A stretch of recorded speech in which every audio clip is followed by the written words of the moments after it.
memorize and learn how to practice the Quran. But instead, Right. you went through one locality after another locality, learning things again, like the movie night situation you had going on there, and you're Yeah, watching, it was. these secret It agent wasn't. movies, and the Dallas and the Well, Dynasty. see, that's that. If you continue, on thinking on that path, um, that's one of that is the reason why Umi was so upset when she came there. It was like, you guys are not doing anything. This is not what you guys came here for.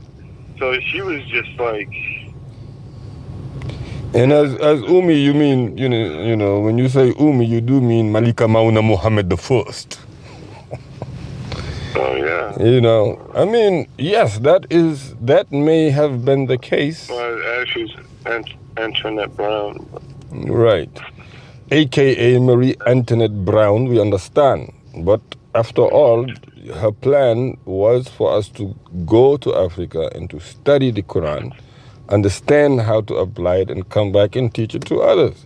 But instead, you were between, or we were, in other words, between location of location, locality, Luga at one point, Kaulak at another point, Tuba, Dakar, where am I forgetting, I mean, just all these different places. And yeah, we picked up Wolof, okay, we picked up the cultural thing, but that's not really why we were there. We were not there to figure out how people entertain themselves on movie night. We were not there to understand, how you would get beat if you did not know, your lesson of the Quran. We were not there to suffer under, whatever type of aggression from boys or men who are older than us. That's not why we were there. Yes, that is what happened. We had to, learn a completely new culture, a new language, a new, social infrastructure, but that really was not the reason why we're there. Now, what did that turn out to be? In other words, was there any benefit, embedded in that? And if so, what was it? So, I mean, Well, for oh yeah, there's pros and cons correct, to yeah, there's pros and cons. absolutely, there has to be pros and There's good and cons. there's bad, There's good just and there's like with bad, everything absolutely. else. 'Cause, I mean, I think overall, in situations like this, and in particular, and just in life, you just have to be able to take the good and try to leave the bad, which a lot of times is not always apparent what is good, what is bad, and it just gets so intricate that you're left wondering, well, what was toxic, what isn't toxic, what should, what should I take with me, what should I leave, all of those different types of that whole dynamic itself, is is kind of like, I don't know. But now let me You let have to me be you let have me to be ask able, you. yeah, you have to be able to appreciate it as a whole and take it for what it's worth. And it's not really easy. Okay. It's not really Do you have any idea, right? Because if we look into prior to this 1983 embarkation of Africa, do you have any idea in what Umi, aka Marie Antoinette Brown, aka Malika Mauna Muhammad the First, what was she? How did she encourage you that this was going to be a Quranic mission? I mean, what is it that she saw that she thought that this would, be the right thing to do, in your opinion? Well, that goes back to what we were talking about before. It's a different. It's not a black and white answer. It's not cut and dry because if you think about her mind frame at the time, you have to think about what it is that she was going through. Yes, she was her main I want to say her main motivation was Islam. But why? This is the question. Why was that her main motivation? How did she come to the conclusion? Why was it? Because that was what she believed in. That's what drove. Did she see, in other words, I mean, just to narrow it simpler, did she see any type of promising signs that, these boys would, grow up and be some kind of scholarly whatever of the Quran? Okay. So what was her rationalization? Is Correct. That what you're saying? That's fine. What was her rationalization? So she was that's a good question. Her rationalization was that if we learn the Quran, we would be able to accomplish anything else in life, and that was her goal for us to open our head, our brains up to the Quran and memorizing it, and being able to use that knowledge and power to better ourselves in life. Is that the way? And that's fine that this was her, her rationale. But in all fairness, after what, 30 plus years, is that what winded up happening? Like you, for example, you said Well, yes and no. Yes Okay. and no. Yes and no. It did happen. It didn't happen the way she wanted it to happen, but it happened in a different way, and that's what this is all about. Is because we did experience all these different things, and it did help us in life.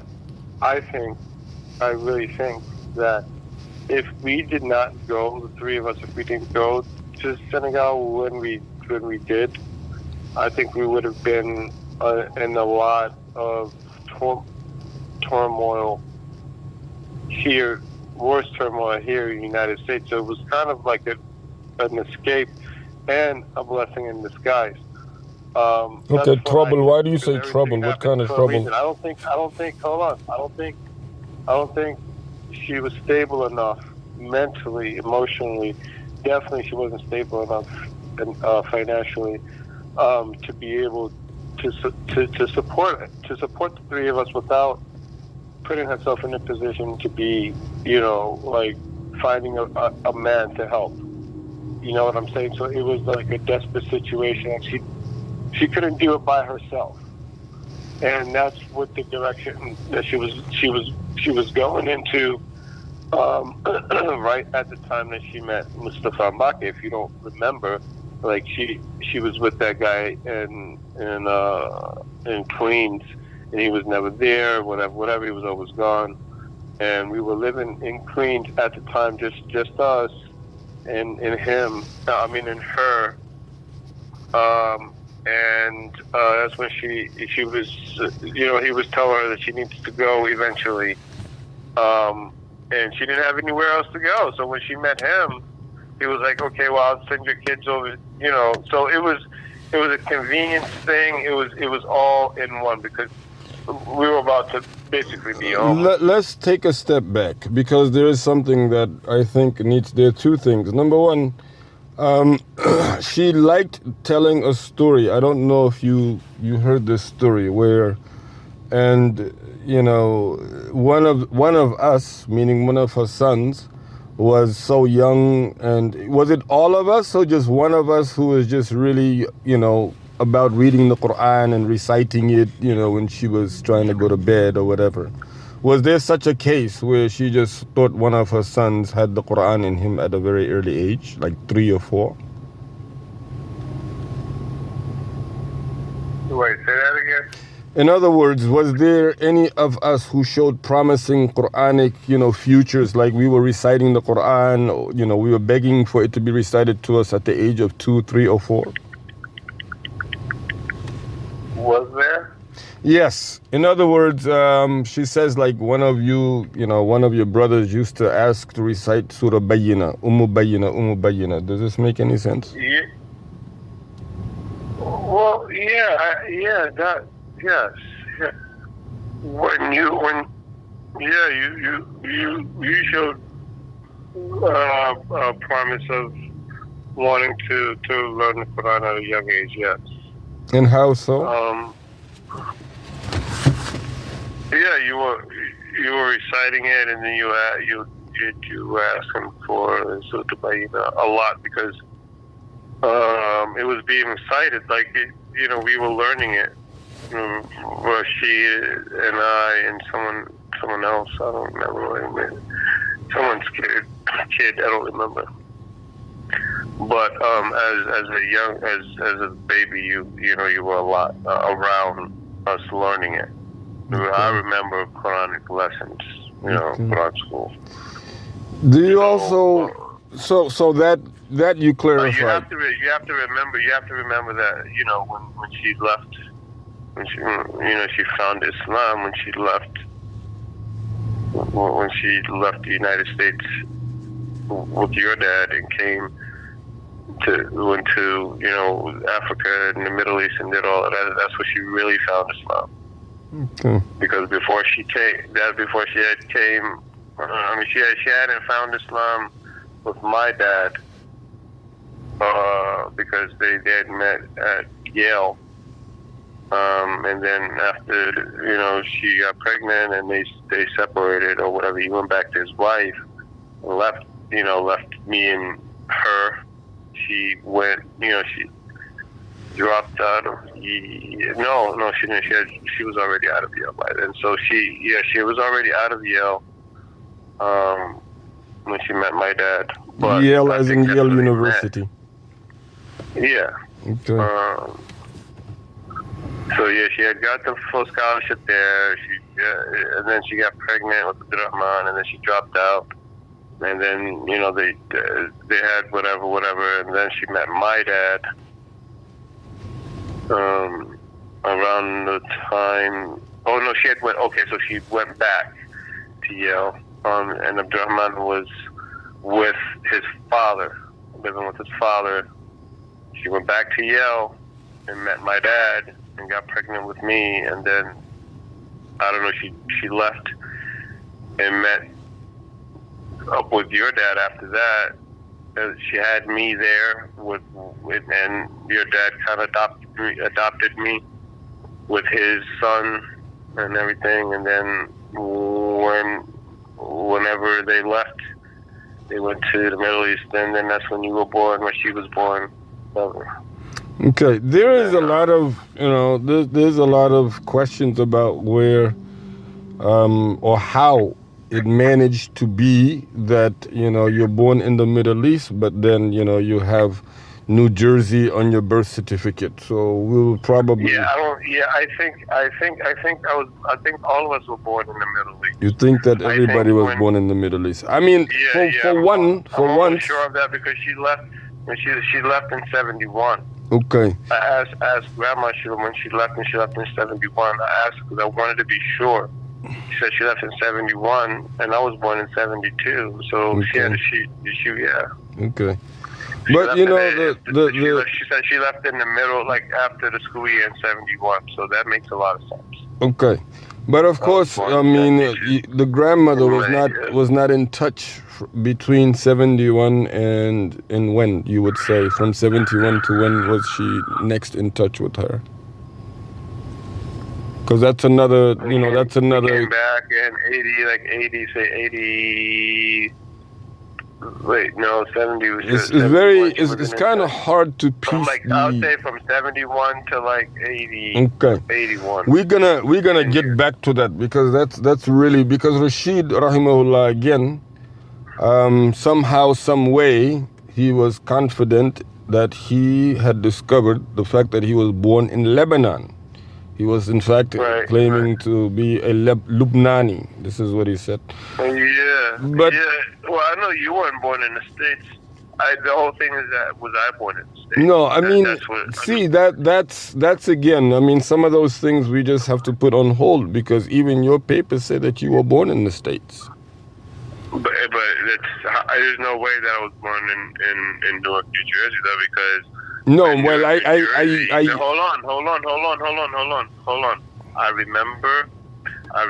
remember my first memory is someplace in Africa. First of all, second of all, when I was in Jersey, I remember I was at least 4 years old. I remember going to Jersey. Not you, like you per se. I cannot say where exactly you were born. I do not have any, documentation to that. But yours truly, it says on his birth certificate that he was born in Newark, New Jersey. But before, Mine does too. It says all of us. It says me, you, and Rashid was born in Newark, New Jersey. That's what I'm telling you. All three of us. Okay. That was something that was doctored. Okay. I'm telling you, I know what I'm talking about. All three of us have Newark, New Jersey on there. So, I mean, are you able to show documentation that you were born elsewhere than Newark, New Jersey, or is it just a memory? I'm not. But do you have a birth? Do you have a birth certificate? No, you don't. Do you? Well, actually, I do. We have birth certificates that say from the vital statistics, saying that you were born from vital statistics. Okay, yeah. So let me ask you a very important question, because this has been surfacing for a very long time. That when you went to Africa in 1983, it was not actually, in particular to Senegal. It was not when we went to Senegal in 1983, we had gone there prior to the time that we were there for good. In other words, we went there before actually going to Touba. We went to Kaolack. We had almost one summer there with Sister Karima before the Yellow House even started operating. Is this making any sense? When we actually went and spent like a summer in Kaolack, and also went over to Gambia at that time. It was about 2 weeks or so, maybe 2 weeks during the summer. And I think I got really sick. And when we came back, Umi was met by that Imam Dawood, who was scolding her for sending her children across. Do you remember this? Of course, there are there are accounts also. There's an account that Umi had initially sent us to Kaolack. And when she sent us, had initially sent us to Imam Hassan Sise in Kaolack. That was where we first went before even going to Touba. And accounts have it that he was saying that she had to pay $300 for each kid to learn the Quran. And this is where, a misunderstanding took place, where she requested for us to be sent to Touba from Kaolack. And so they refused to do that and put us back on the plane to send us back to America. So, I mean, there's just a lot of different accounts. But do you remember there being a trip prior to us going to Touba? Okay, so this is what initially happened. Okay, we were told that we were going on vacation. Sister Karima, who was a friend of Umi's in Ohio. She lived in New York, in the New York area. And they were friends from back a while in the day. She got in contact with us and Cisse, Sister Karima. I don't know if you remember her daughter Amina. Amina. Yes, we're very familiar. Okay. Okay, so we all went to Islamic Institute together. We went to Al Madrasa together, and her mom was associated with us and Cisse, and they organized us and Cisse and Sister Karima organized this outing. And long story short, they organized the outing, and a bunch of people went there to visit. We were told we were going on vacation, And once we got there, at that time, that's when we had met Mustafa Mbake, and Mustafa Mbake was like, "Oh, your kids are there." Or around that time, that's where they met, and he told me to tell Karima to, instead of us coming back home, to send us to Juba instead. And they were laughing at us, and they were like, "Oh, you guys are going to be bifrost, blah, blah, blah, blah." I'm like, "Well, what the fuck are you talking about?" I was like, yeah, I was supposed to go to Juba, to the Murids, and they're crazy, and whatever. And I didn't know what the hell I was talking about. Anyway, and I remember Mina was making fun of us or whatever. So there is some truth to that account, basically. So hold on. So Korea was like, "No, I'm not doing that. I'm sending your kids back home, and when we get there, that you can do whatever you want with them." So when we got back, that's when Umi was like, "I'm having a breakdown, and you guys are gonna have to either go, to Africa or whatever. We didn't have it even. Well, let me tell you. Let me explain what it is that Sering Mustafa Gainde Fatma's account is. His account again was that he had got news from Hassan Sisi, Imam Hassan Sisi, through Umi, that she would have to pay $900 a month. And that's when he said, if that's the case, just send them to Tuba, where they're not going to have to pay for anything. They will just study the Quran for free.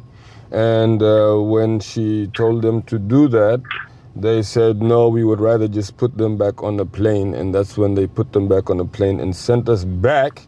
And then, according to his account, is where he found the ability through the Daira to collect, a plane tickets for everybody. And then we were back in about 2 months or something like that. Very short period of time.